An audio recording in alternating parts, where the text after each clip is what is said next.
My name is Jackson Reynolds, and I'm 34 years old. Never thought I'd have to fight my own blood for my freedom, but that's exactly what happened. My sister Emma spent years systematically destroying my reputation to make herself look perfect by comparison. Then, when our grandmother left me $50,000, Emma tried to file for conservatorship to steal it all. Let me tell you how I fought back and won. Before I dive in, drop a comment letting me know where you're watching from. And hit that like and subscribe button if family betrayal stories keep you on edge. Growing up, my relationship with my grandmother Margaret was something special. While our parents worked long hours to make ends meet in our small Midwestern town, Grandma Margaret was the one who raised us. She lived just 3 blocks away in a modest 2-bedroom house with a garden that seemed magical to me as a child. Every day after school, Emma and I would walk to her house where fresh-baked cookies and unconditional love awaited us. Grandma Margaret was a retired elementary school teacher who never lost her passion for helping others learn. She taught me to read before kindergarten, showed me how to grow vegetables in her backyard garden, and most importantly, instilled in me values that would later save me: honesty, perseverance, and standing up for what's right even when it's hard. Emma, being 4 years older than me, had a different relationship with Grandma. While I was still building birdhouses and learning to bake, Emma was already showing signs of the person she would become. She was calculating, always figuring out what adults wanted to hear and adapting her behavior accordingly. Around Grandma, she was the perfect granddaughter, helpful, attentive, and seemingly devoted. "Your sister has such a good head on her shoulders," Grandma would often say, unaware of the manipulation happening right under her nose. Emma would help with dishes or sweep the porch, but only when Grandma or other adults were watching. The moment they turned away, she'd drop the act and order me to finish her chores. Our parents, Thomas and Rebecca Reynolds, worked at the local manufacturing plant. Dad on the assembly line and Mom in accounting. They were good people but exhausted most of the time. They saw Emma's straight A's and community service hours and believed they had raised a perfect daughter. What they didn't see were the cruel pranks she played on neighbors, the lies she told about classmates, or how she would sabotage my school projects if I ever outshined her. By high school, the pattern was firmly established. Emma was the golden child, class president, scholarship recipient, and community volunteer. I was the problem child, average student, quiet, and increasingly withdrawn as Emma's shadow grew larger. It wasn't that I was actually troubled, I just couldn't compete with the carefully crafted image Emma had created for herself. Nor could I convince anyone of what happened behind closed doors. When I was 17, Emma left for an Ivy League college on a full scholarship. Those years were peaceful. I graduated high school with decent grades and enrolled in the local community college to study graphic design. Without Emma's constant undermining, I started to flourish. I made friends, developed my artistic talents, and began building a small freelance business creating logos and websites for local businesses. Grandma Margaret watched my transformation with quiet pride. "You're coming into your own, Jackson," she told me one afternoon as we planted her spring garden. "Some people bloom early, others take their time. What matters is that you bloom fully when you do." 3 years ago, at 87, Grandma Margaret's health began to fail. By then, Emma had moved to Boston and built a successful career in corporate law. She flew home for brief, photogenic visits where she'd arrange for family pictures that promptly appeared on her social media accounts with captions about family first and taking care of our elders. Meanwhile, I was the one driving Grandma to doctor appointments, making sure her prescriptions were filled, and stopping by daily to check on her. It wasn't a burden. It was a privilege to be there for the woman who had always been there for me. During one of her final weeks, Grandma and I had a heart-to-heart conversation I'll never forget. She held my hand with surprising strength and said, "Jackson, Emma has always had everything come easily to her. But you've had to work for every bit of recognition. That builds character that she'll never have. When Grandma passed away peacefully in her sleep, I was devastated. The funeral was well attended. Grandma had touched many lives as a teacher. Emma flew in, dressed impeccably in designer black, and delivered a tear-jerking eulogy that had everyone reaching for tissues. What the attendees didn't know was that Emma had asked me to write it, claiming she was too emotional to put her thoughts together. I wrote it from the heart, and Emma performed it like an award-winning actress. 2 weeks after the funeral, we met with Grandma's attorney, Howard Stevens, for the reading of the will. Emma sat confidently, scrolling through emails on her phone until Mr. Stevens cleared his throat and began reading. Most of Grandma's modest estate was divided equally between Emma and me. The house would be sold and the proceeds split. But then came the surprise, to my grandson Jackson, who has shown me the true meaning of family through his unwavering support and love. I leave my personal savings of $50,000 to pursue his dreams and build the life he deserves. The room went silent. Emma's face froze in an unnatural smile, but her eyes turned cold as winter. Mr. Stevens continued reading, explaining that Grandma had specifically noted that this money was not to be divided, but was intended solely for me. There must be some mistake, Emma said, her voice controlled but tight. Grandma would have wanted things to be equal between us. Mr. Stevens adjusted his glasses. Mrs. Reynolds was very clear about her wishes, Ms. Wallace. She made this amendment to her will 6 months ago, of sound mind and with 2 witnesses present. On the drive home, Emma was silent, gripping the steering wheel so tightly her knuckles turned white. I didn't know it then, but that was the moment she began plotting what would become her most devastating attack on my life. All for $50,000 that she, with her 6-figure salary, didn't even need. The inheritance was scheduled to be transferred to my account within 30 days. During that time, Emma returned to Boston, and things were quiet, too quiet, as it turned out. What I didn't know was that Emma was laying groundwork from afar, making phone calls to our parents, our extended family, and even some of my clients. The first sign of trouble came when my mother called, her voice concerned. "Jackson, honey, Emma tells us you've been having some problems lately. Why didn't you tell us?" Confused, I asked what she meant. "The gambling, sweetie. Emma said you've been borrowing money from her to cover gambling debts. She's worried about you getting that money from Grandma." My blood ran cold. I had never gambled in my life beyond the occasional lottery ticket. "Mom, that's completely untrue. I've never borrowed money from Emma, and I don't gamble." There was a pause. "Well?" She seemed very certain. "She said you've been hiding it well?" That conversation repeated itself with variations over the next 2 weeks. My father called.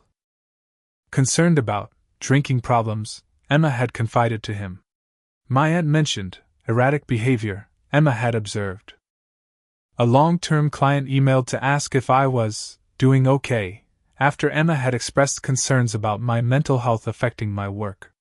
Piece by piece, Emma was constructing an alternate reality where I was unstable, irresponsible, and spiraling out of control. The most disturbing part was how readily people believed her. After all, Emma was the responsible one, the successful lawyer, the perfect daughter. Why would she lie? 3 weeks after the will reading, Emma returned to town unexpectedly. She arrived at my apartment unannounced, impeccably dressed in a business suit despite it being Saturday. "We need to talk about your situation," she said, brushing past me into my living space, her critical eyes taking in my modest furniture and art supplies. "What situation?" I asked, already defensive. "Jackson, everyone's concerned. Your drinking, your gambling, your inability to keep clients. It's obvious you're not in a position to handle Grandma's money responsibly." I stared at her in disbelief. "None of that is true, and you know it." She sighed dramatically, as if I was being difficult. "Denial isn't helping your case. Look, I've spoken with a financial advisor. The best thing would be for me to manage the inheritance for you. We can set up a trust where I'll release funds when you need them for legitimate expenses. The audacity was stunning. Absolutely not. That money is mine, Emma. Grandma wanted me to have it. Grandma didn't know about your problems, she countered smoothly. She would want the money protected. After she left, I called my friend Kyle Matthews, who I'd known since community college. Kyle now worked as a paralegal at a local law firm. She's setting you up, man, Kyle said after I explained the situation. These rumors, the sudden concern. She's building a case for something. A case for what? I asked. I'm not sure yet, but document everything. Every interaction with her, every rumor you hear. And check your credit report. Today, taking Kyle's advice, I discovered 3 credit card applications had been submitted in my name in the past week. I hadn't applied for any credit cards. A cold feeling settled in my stomach as I filed fraud alerts with the credit bureaus. 2 days later, Emma showed up at my workplace, a small graphic design studio where I rented desk space. She arrived during a client meeting, bursting in with an urgent family matter. My client, understandably uncomfortable, left quickly. What are you doing? I demanded once we were alone. Proving a point, she said calmly. You can't even maintain professional boundaries. That's why you need help managing your affairs. That night, I received a text from my landlord asking if everything was okay. Apparently, Emma had contacted him expressing concerns about my well-being and asking if I'd been paying rent on time. I had never been late with rent in 3 years. The pattern continued for another week. Emma showed up at random times, created scenes, then twisted the narrative to make me appear unstable. She contacted more clients, friends, and acquaintances, spreading her web of lies wider each day. Then, exactly 28 days after the will reading, 2 days before the inheritance was to be transferred, I received official court papers. Emma had filed for conservatorship over me, claiming I was mentally and financially incompetent to manage my own affairs. The document detailed my alleged gambling addiction, alcohol abuse, erratic behavior, inability to maintain employment, and delusional thinking. It referenced concerned statements from family members, my landlord, and clients. Emma had requested emergency temporary conservatorship to prevent the inheritance transfer, with a hearing scheduled for the following week. The pieces suddenly fit together with terrifying clarity. This had been her plan all along, to legally take control of my finances, my decisions, and my life. All for $50,000 that represented my last connection to Grandma Margaret and my chance at expanding my graphic design business. That night, I sat in my apartment surrounded by the court documents, feeling more alone than I ever had. Emma had systematically turned everyone against me. Who would believe my word against hers? She was Emma Wallace, Esquire, respected attorney and pillar of the community. I was just Jackson Reynolds, the underachieving younger brother with problems. I called Kyle, my voice shaking. She's filed for conservatorship over me. She's trying to take everything, my money, my freedom, my dignity. Jesus, Kyle breathed. This is worse than I thought. But listen to me. Jackson, we're not going to let her win. Not this time. As I hung up, I made a promise to myself and to Grandma Margaret's memory. This time, I would stand up to Emma. This time, I would fight back. And this time, I would win. The week between receiving the conservatorship papers and the scheduled hearing was the most intense psychological warfare Emma had ever waged against me. She seemed to be everywhere at once, strengthening her case with each calculated move. Monday morning began with a call from my bank. There had been suspicious activity on my checking account, 3 large withdrawals at a casino 2 towns over. The transactions had been flagged as potentially fraudulent. But they had my account information and what appeared to be my signature on the withdrawal slips. I froze the account immediately. But the damage was done. There was now evidence of my gambling problem. By afternoon, 2 police officers showed up at my apartment for a wellness check, after an anonymous caller reported hearing concerning sounds, and expressed worry that I might harm myself.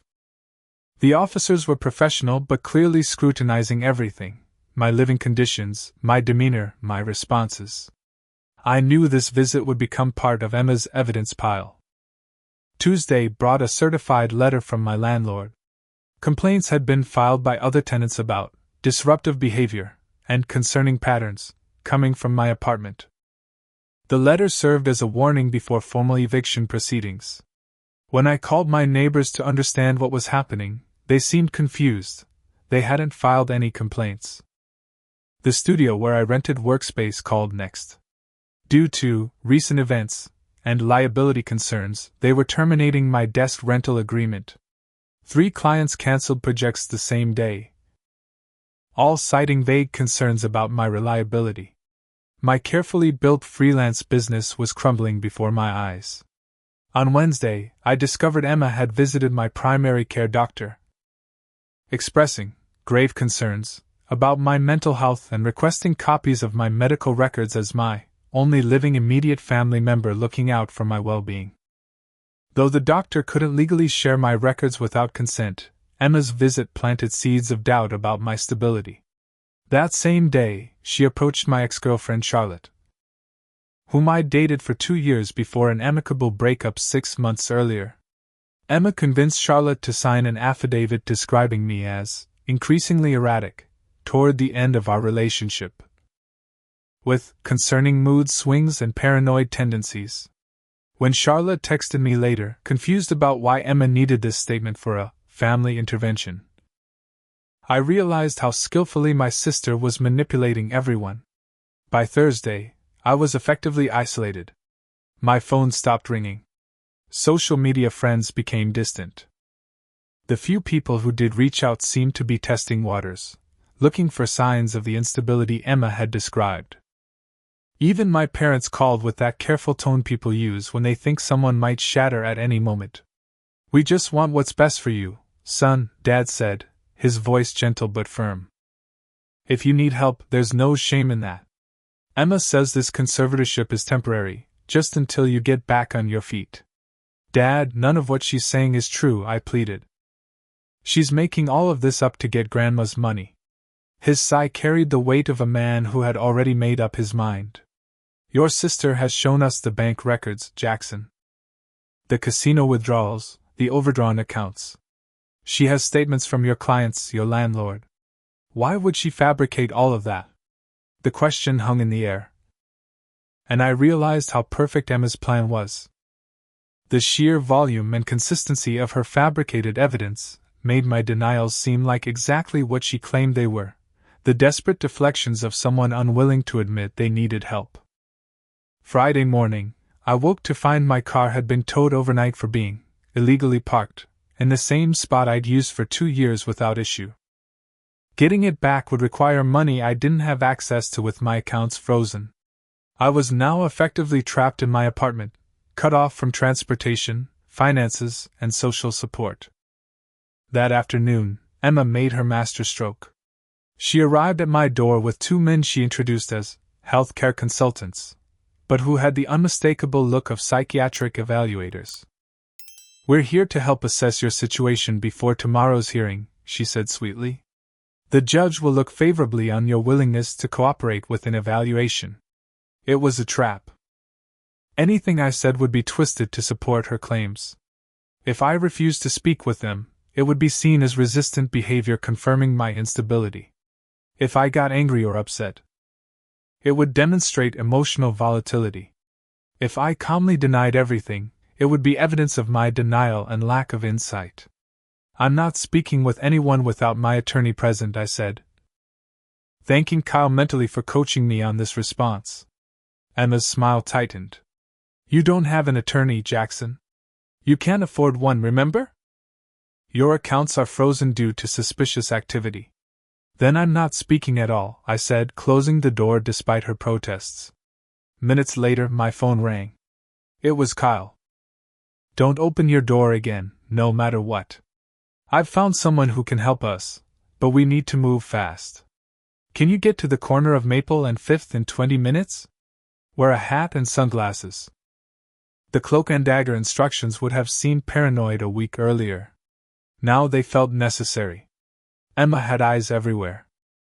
I slipped out the back stairwell of my building and walked briskly to the meeting point, constantly checking to ensure I wasn't followed. Kyle was waiting in his car with a woman I didn't recognize. "Jackson, this is Melissa Hargrove," Kyle said as I slid into the back seat. "She's an attorney who specializes in elder law and, more importantly, fighting predatory conservatorship." Melissa turned to face me, her expression serious. "What your sister is attempting is not uncommon, unfortunately. Family members using conservatorship as a way to control assets happens more often than people realize. But she's made some critical mistakes that we can exploit." For the first time in days, I felt a flicker of hope. "What mistakes?" "First, the rushed nature of the filing. Conservatorship typically require thorough evaluation by multiple professionals over time, not a hastily assembled collection of statements from non-experts. Second, she's created a paper trail of her interference in your life, contacting your clients, landlord, and doctor. Third, and most importantly, she has a clear financial interest in becoming your conservator, which creates an inherent conflict of interest." "Can we stop the hearing tomorrow?" I asked. Melissa shook her head. "The hearing will proceed, but we're going to use it to our advantage. Tonight, we gather counter-evidence. Tomorrow, we don't just defend you, we expose her." As Kyle drove us to Melissa's office, I stared out the window at the familiar streets of the town where Emma and I had grown up. I thought about Grandma Margaret, and what she had told me about standing up for what's right even when it's hard. Tomorrow would be the hardest stand I'd ever taken. Against the person who had been undermining me my entire life. For the first time, I wasn't just fighting for money. I was fighting for my freedom, my reputation, and the truth. And despite everything Emma had done to stack the deck against me, I was no longer alone in the fight. Melissa's office became command central for our counteroffensive.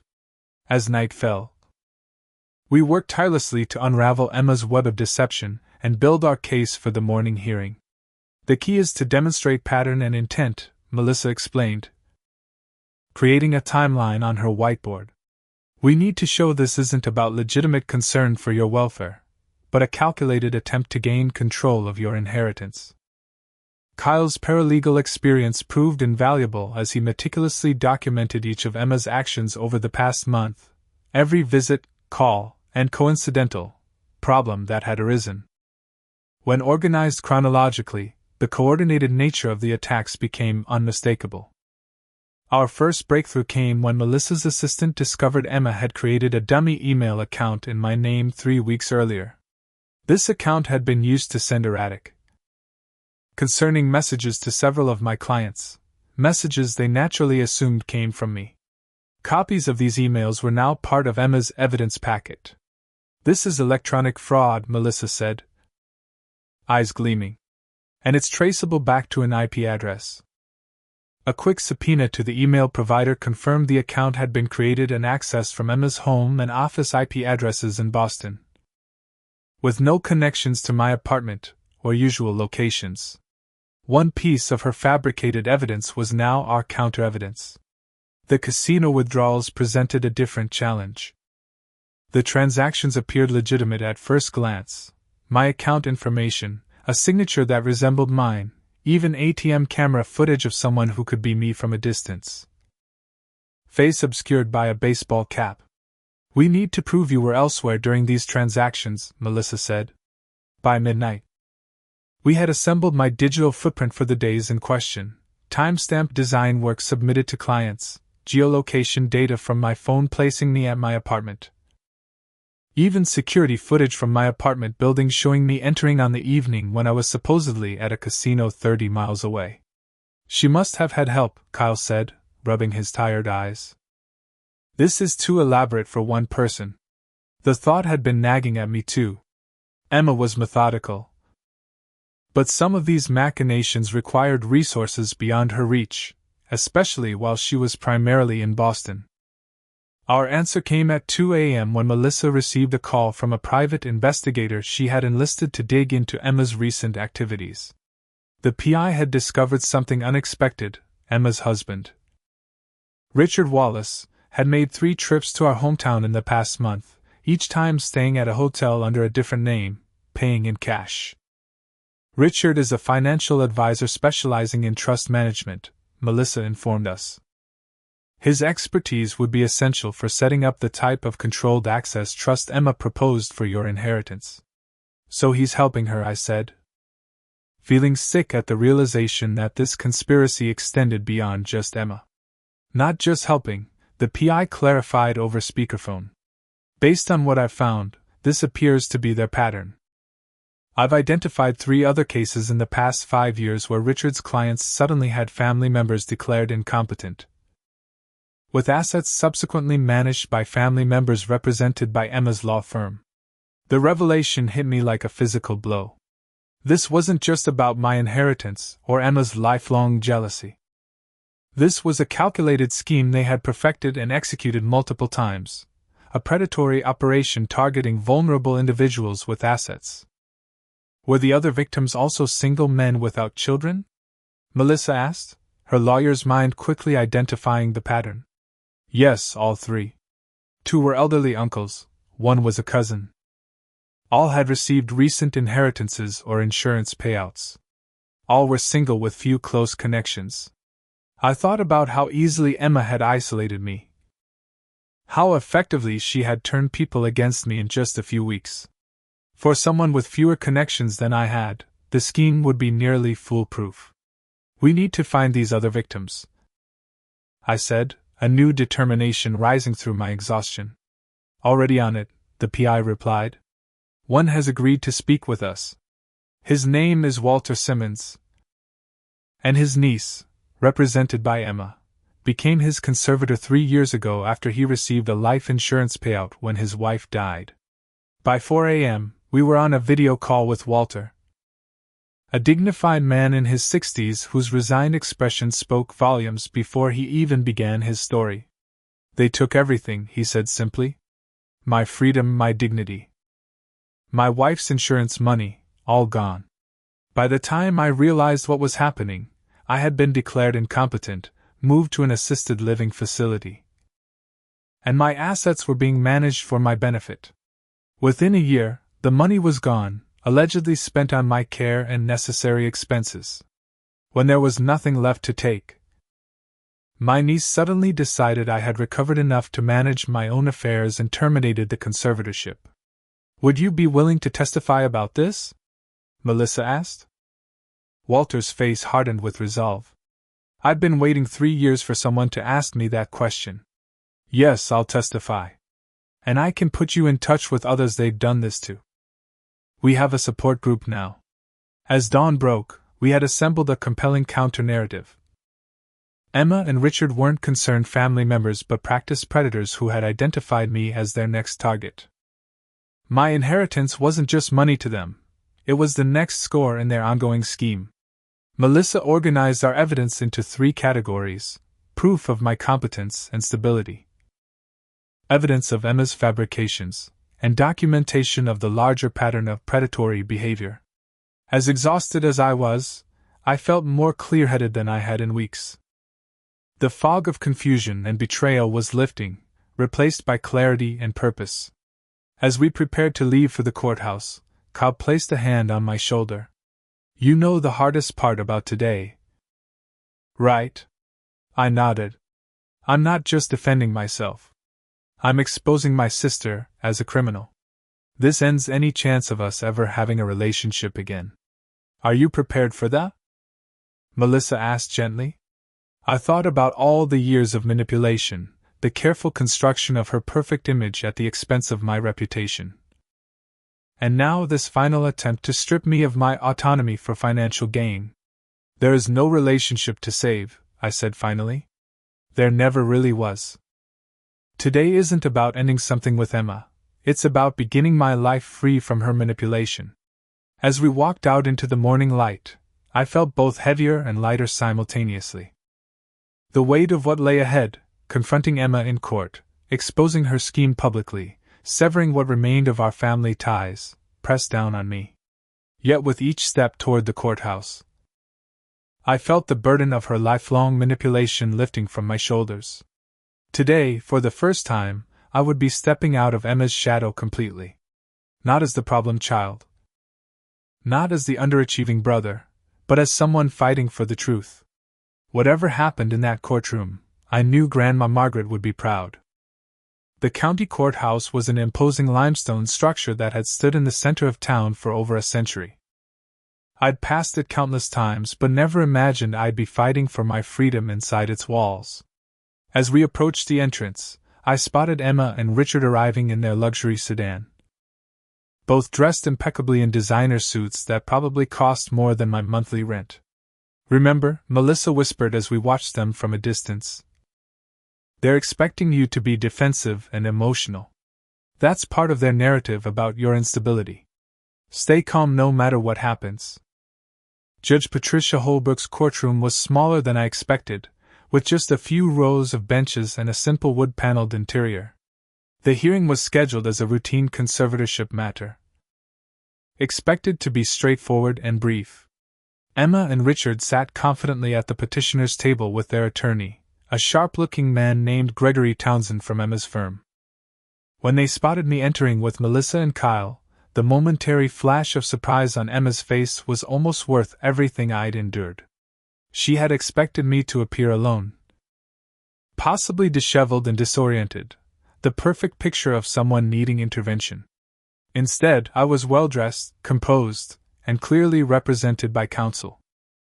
As the bailiff called the court to order, Judge Holbrook, a stern-looking woman in her 60s with silver hair and penetrating eyes, reviewed the case file with a furrowed brow. "This is a petition for emergency conservatorship," she stated, looking up at Emma's attorney. "You're alleging the respondent is unable to manage his personal and financial affairs due to mental health and substance abuse issues, correct?" "Yes, Your Honor," Townsend replied smoothly. "We have substantial evidence demonstrating Mr. Reynolds' declining functionality and the urgent need for intervention, particularly in light of a significant inheritance about to come into his possession." Judge Holbrook turned to Melissa. "And you're representing the respondent?" "Yes, Your Honor." Melissa Hargrove for Jackson Reynolds. "We not only contest the allegations but have evidence that this petition is part of a fraudulent scheme to gain control of my client's inheritance." Emma's face remained a mask of concerned sisterly love, but her eyes hardened at Melissa's statement. The judge raised an eyebrow. "That's a serious counter-allegation, Counselor. Let's proceed with the petitioner's evidence first, then we'll hear your response." For the next hour, Townsend methodically presented Emma's fabricated case. The bank records showing casino withdrawals, the emails to clients, the statements from my landlord and neighbors, the professional assessment from the men who had appeared at my door. Emma took the stand, her performance masterful as she detailed her growing concern for her troubled brother, with just the right mix of reluctance and sisterly anguish. "I don't want to do this," she said, a perfectly timed tear sliding down her cheek. "But Jackson needs help he won't accept voluntarily. This isn't about the money, it's about protecting him from himself."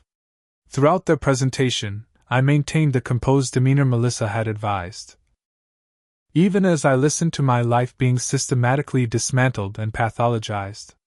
Inside, I was seething, but externally I remained calm, occasionally making notes to pass to Melissa. When it was our turn, Melissa started not with defensive explanations but with an unexpected approach. "Your Honor," before addressing the specific allegations, "I'd like to establish the larger context of this petition through a character witness familiar with both parties since childhood." She called Kyle to the stand, who testified about witnessing Emma's pattern of undermining me throughout our lives, providing specific examples from high school and beyond. He described Emma's careful cultivation of her perfect image and her consistent efforts to make me appear inadequate by comparison. Emma's attorney objected repeatedly. "This ancient history is irrelevant to the respondent's current condition." "I disagree," Judge Holbrook stated. Understanding the relationship dynamics is relevant to assessing the petitioner's motivations and credibility. Continue, Mr. Matthews. Kyle's testimony laid the groundwork for what came next. Our methodical dismantling of each piece of evidence Emma had presented. The bank records? Melissa presented the geolocation data and security footage proving I was nowhere near the casino when the withdrawals occurred, along with the handwriting expert's preliminary assessment questioning the authenticity of the signatures. The emails to clients? She revealed the IP address evidence showing they had been sent from Boston, not from any device or location associated with me. The landlord and neighbor complaints? We presented signed statements they had provided overnight, clarifying that Emma had misrepresented their comments and concerns. With each revelation, Emma's composed facade began to crack. Richard shifted uncomfortably in his seat. Their attorney looked increasingly concerned, whispering urgently to them between presentations. But the most damaging testimony came when Melissa called Walter Simmons, who had flown in on the first morning flight specifically for the hearing. Walter described in painstaking detail how Emma and Richard had executed an almost identical scheme against him, the sudden concerns from a previously distant relative, the fabricated evidence of incompetence, the swift move for conservatorship, and the subsequent draining of his assets. And Mr. Simmons, Melissa asked, were you aware that there are at least 2 other individuals who have experienced remarkably similar situations involving Mrs. Wallace and her husband? Objection! Townsend shouted, on his feet. This is hearsay and character assassination with no relevance to the matter at hand. Judge Holbrook's expression had grown increasingly severe throughout our presentation. Overruled. I find this pattern of behavior highly relevant to assessing the petitioner's credibility and intent. Walter went on to describe the support group of conservatorship victims he had connected with, all with stories involving Emma's legal services and Richard's financial management. By the time Melissa called me to testify, the atmosphere in the courtroom had shifted dramatically. Judge Holbrook was viewing Emma with open skepticism, and Emma's confident demeanor had been replaced by rigid tension. On the stand, I spoke calmly about my relationship with Grandma Margaret, my modest but stable graphic design business, and the systematic campaign Emma had waged to isolate and discredit me following the will reading. I described discovering the fraudulent credit card applications, the sudden cascade of problems that began precisely when the inheritance was announced, and Emma's long history of manipulating perceptions to her advantage. Mr. Reynolds? Judge Holbrook asked directly, why do you believe your sister is pursuing this conservatorship? I looked directly at Emma as I answered. Because she's always needed to control the narrative about who we are. In her story, she's the perfect, successful daughter, and I'm the failure who needs her help. When Grandma left me that money, it contradicted her narrative. She couldn't allow me to succeed independently because it would undermine the identity she's built her entire life around. Emma couldn't maintain her composure any longer. That's ridiculous, she burst out. This is exactly the kind of paranoid thinking that proves he needs help. Mrs. Wallace, Judge Holbrook said sharply, you will remain silent unless addressed by the court. After I stepped down, Emma's attorney attempted damage control, suggesting that even if some evidence was questionable, the conservatorship would still be in my best interest given my limited financial experience. It was a desperate pivot from claiming I was incompetent to arguing I was merely inexperienced, a significant retreat from their original position.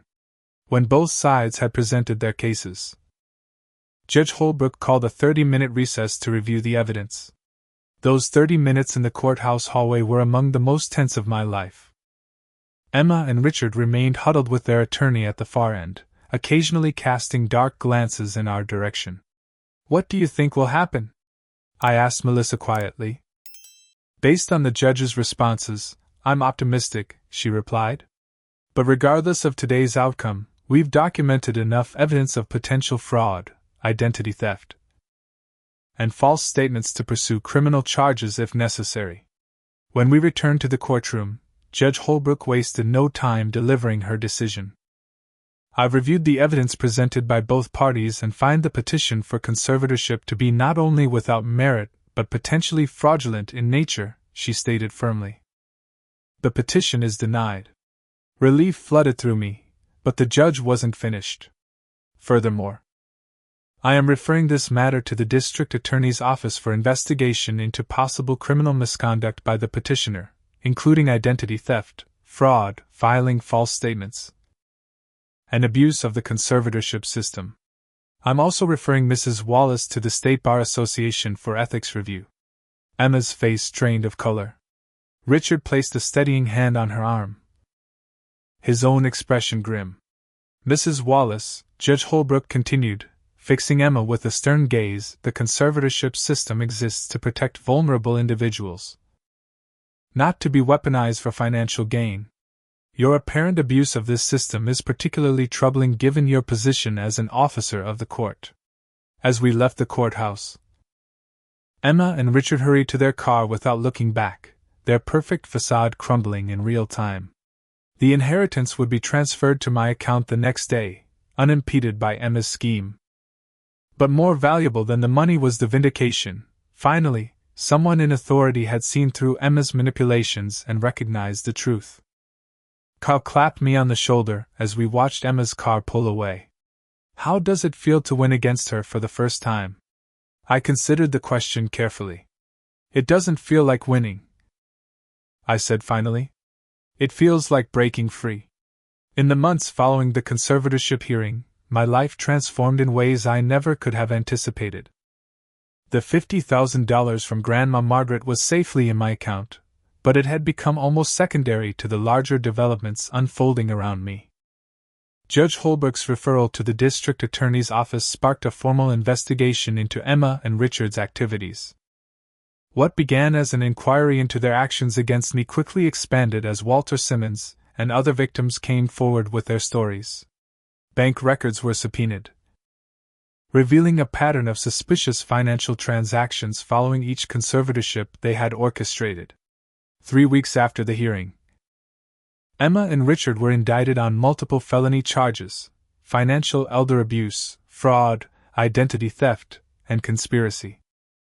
The indictment detailed how they had targeted at least 5 individuals over the past 7 years, using Emma's legal expertise and Richard's financial management position to identify vulnerable people with assets, fabricate evidence of incompetence, establish conservatorship, and then systematically drain the conservatee's resources through management fees and other dubious expenses.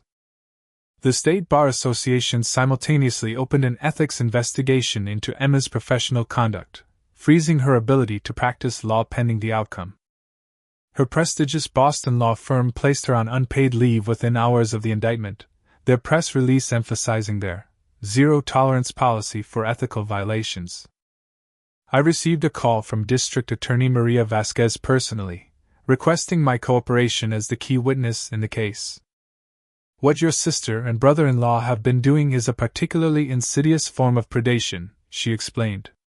They targeted people who were isolated and vulnerable, using the legal system itself as their weapon. We're going to make sure they never do this again. The criminal trial was scheduled for 6 months later. During that time, my life began to rebuild itself. With Emma's influence removed, many of the people she had turned against me reached out to apologize and reconnect. My landlord tore up the warning letter. The design studio invited me back to my workspace. Clients who had been scared away by Emma's interference cautiously returned. Using a portion of the inheritance, I established a proper website and portfolio for my graphic design business, focusing particularly on branding for small local businesses. Word of my situation had spread throughout the community, and there was a surprising wave of support from people who wanted to help me succeed after learning how Emma had tried to sabotage me. My parents struggled the most with the revelations about Emma. Their perfect daughter was now revealed as a predator who had victimized her own brother for financial gain. At first, they seemed to be in denial, suggesting there must be some misunderstanding or that Emma had been influenced by Richard. But as the evidence mounted and more victims came forward, They could no longer maintain that fiction. "We failed you," my father said during a difficult conversation 3 months after the hearing. "We saw what we wanted to see in Emma. And we didn't look deeper when you tried to tell us something was wrong. I don't know if you can forgive us for that, but we're trying to understand how we got it so wrong for so long."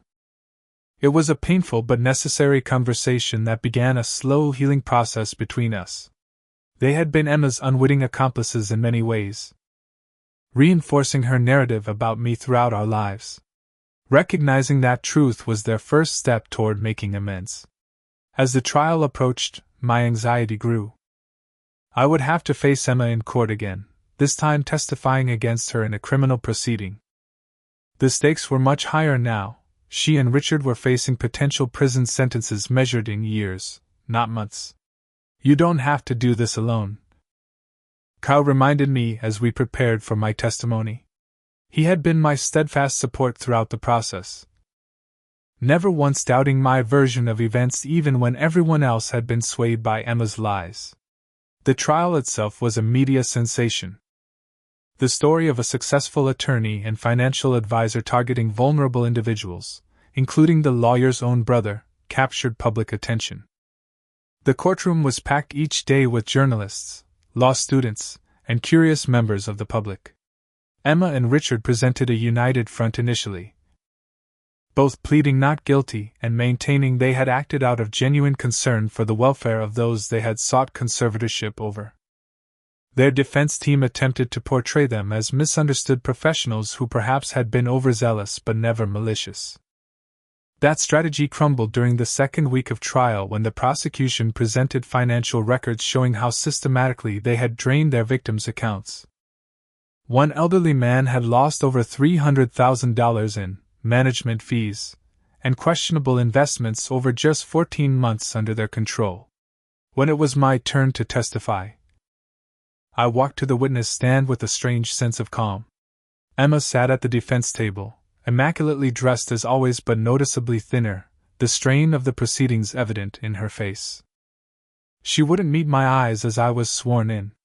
For nearly 4 hours, I detailed Emma's lifelong pattern of manipulation and her specific actions following Grandma's will reading.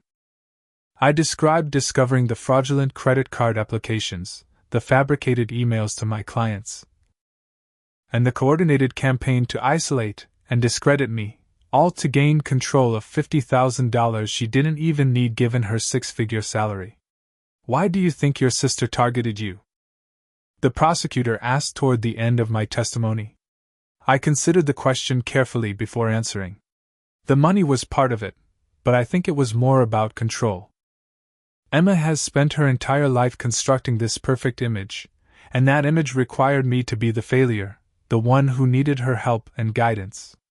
When Grandma left me that inheritance, it threatened that narrative.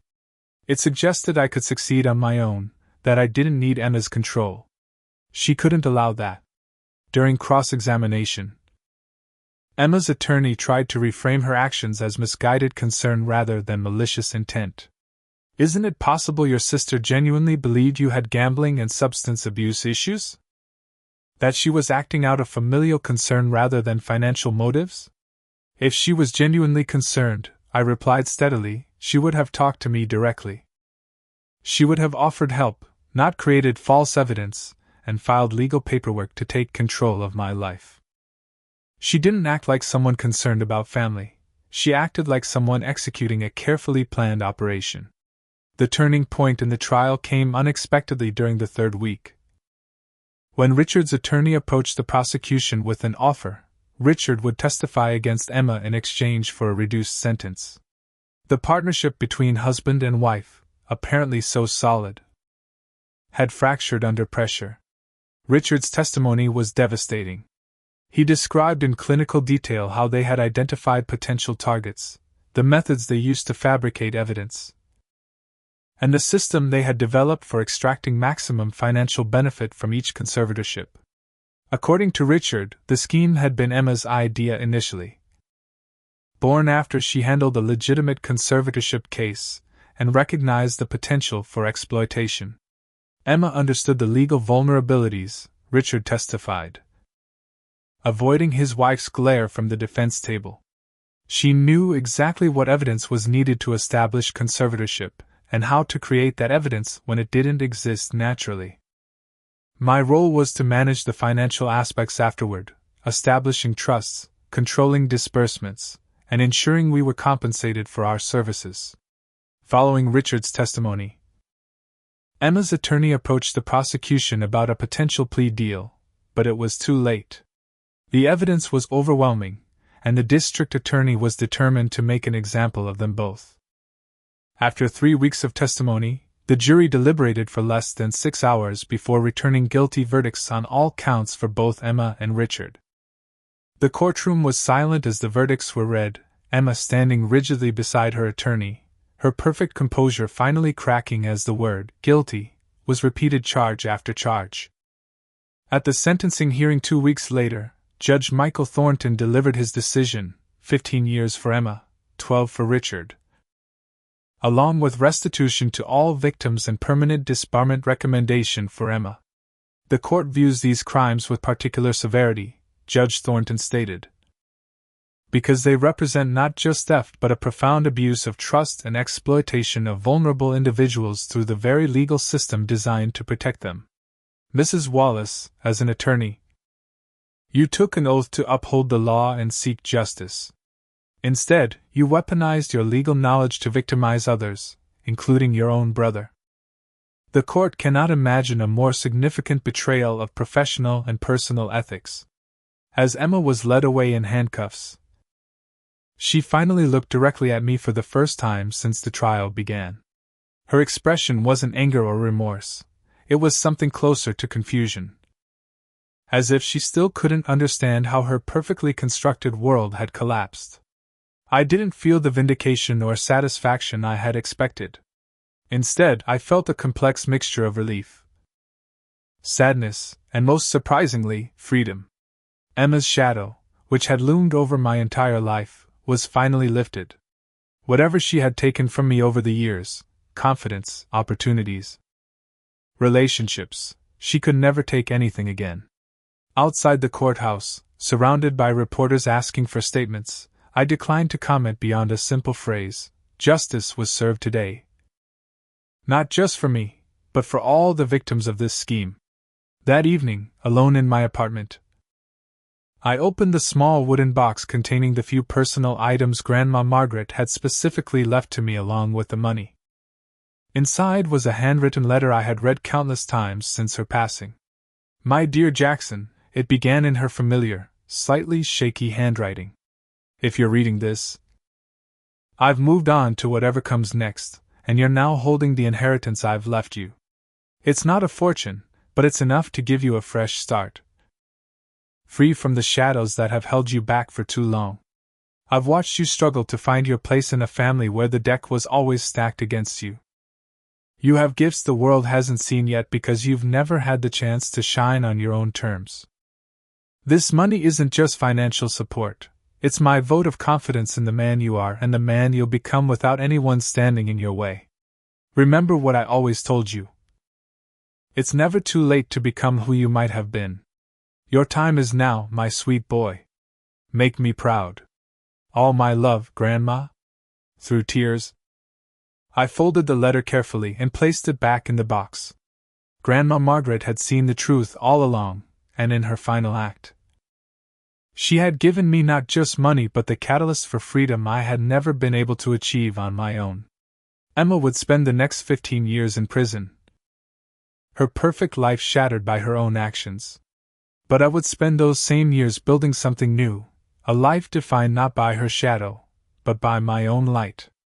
1 year after Emma's sentencing, I stood in front of a small gathering at the community center, my hands slightly trembling as I adjusted the microphone. The room was filled with faces both familiar and new. Kyle sat in the front row offering an encouraging nod. Walter Simmons and 2 other survivors from Emma's schemes were nearby. And my parents sat somewhat awkwardly toward the back, still finding their place in my reconfigured life. Thank you all for coming tonight, I began. When we started the Conservatorship Abuse Support Network 6 months ago, I never imagined we'd grow so quickly or connect with so many people affected by similar experiences. The journey to this moment had been anything but straightforward. In the immediate aftermath of the trial, I had focused primarily on rebuilding my design business, channeling Grandma Margaret's inheritance into a proper studio space and updated equipment. The work had been therapeutic, giving me purpose and direction while I processed the trauma of Emma's betrayal and the subsequent trial. But as media coverage of the case spread, something unexpected happened. People began reaching out, individuals who had survived similar schemes, family members concerned about suspicious conservatorship arrangements for their loved ones, and legal professionals troubled by cases they had encountered. Their stories resonated deeply with me, and I recognized a need that wasn't being adequately addressed. With guidance from Melissa, who had remained a trusted advisor and friend, I used a portion of my growing business proceeds to establish the support network. What began as informal meetings in my studio evolved into a registered nonprofit organization providing resources, referrals, and community for those affected by conservatorship abuse. In the past 6 months, I continued, addressing the gathered members. We've helped 7 families successfully challenge questionable conservatorship, connected 15 individuals with appropriate legal representation, and contributed to 2 pending state bills aimed at reforming conservatorship oversight. But perhaps most importantly, we've created a space where survivors know they aren't alone or crazy, where their experiences are validated and their recovery supported. The growth of the organization had been healing in ways I hadn't anticipated. Each person helped, each story shared. Each small victory against a broken system somehow diluted the potency of my own trauma. My experience, as painful as it had been, was being transformed into something constructive, a foundation for change rather than just a personal tragedy. My relationship with my parents had been the most challenging aspect of the past year. After a lifetime of unconsciously reinforcing Emma's narrative about me, they struggled to reconcile their perception with reality.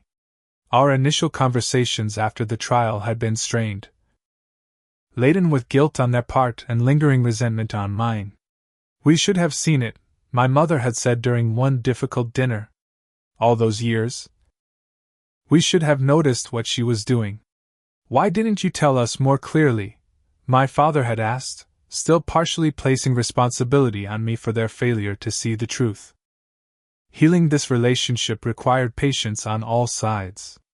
I had to acknowledge that they, too, had been manipulated by Emma, albeit in different ways than I had been. They had to confront their own complicity in my lifelong struggle to be seen accurately. We all had to learn new ways of relating to each other without Emma's influence shaping our interactions. Professionally, my design business had flourished beyond my expectations. The initial wave of sympathy clients had given way to genuine appreciation for my work, leading to referrals and repeat business. I had recently hired 2 part-time assistants and was considering expanding to a larger space. The inheritance that Emma had tried so desperately to steal, the $50,000 that had set this entire chain of events in motion, had been fully invested in my business and the nonprofit. Grandma Margaret's gift had multiplied many times over, not just financially but in its impact on others. Emma and Richard remained in prison, their appeals denied. I had received one letter from Emma 6 months after her sentencing, a strange, almost delusional document that positioned her as the victim of misunderstanding and judicial overreach. There was no acknowledgement of her actions, no apology, no recognition of the harm she had caused. After careful consideration, I had chosen not to respond. Some bridges couldn't and shouldn't be rebuilt. The greatest lesson I've learned through all of this, I said, concluding my address to the support group, is that our worst experiences don't have to define us. They can refine us, redirect us, and ultimately reveal strengths we never knew we possessed. I lost a sister but gained a community. I experienced betrayal but discovered resilience. What was meant to destroy me instead became the foundation for something meaningful and important. After the meeting, as members mingled over coffee and snacks, Walter approached me with a warm handshake that transitioned into a brief hug. "You've come a long way from that terrified young man I met on a video call at 4 in the morning," he said with a gentle smile. "I'm proud of what you're building here." "I couldn't have done it without you," I replied sincerely. "Your willingness to speak up changed everything, not just for me, but for all the others they would have targeted if they hadn't been stopped." Later that evening, as I locked up the community center, Kyle lingered behind to help gather the remaining materials. "Grandmother Margaret would be amazed by all this," he said, gesturing to the resource pamphlets and support group schedules we were packing away. "You've turned $50,000 into something priceless." The mention of Grandma brought a familiar warmth mixed with melancholy. "I still miss her," I admitted. "Especially now." "I think she'd be pleased, though. She always said true wealth isn't measured in dollars but in positive impact." As we walked to the parking lot, Kyle hesitated before asking the question I could see had been on his mind. "Do you ever wonder what would have happened if she hadn't left you that money? If there had been nothing for Emma to try to take?" I had considered this many times over the past year. "Emma would have found another way to maintain her narrative about me," I said finally. "The money wasn't the cause of what happened, it was just the catalyst that brought her methods into the open where they couldn't be ignored or explained away. In a strange way, Grandma protected me one last time by making her scheme so obvious it couldn't be dismissed.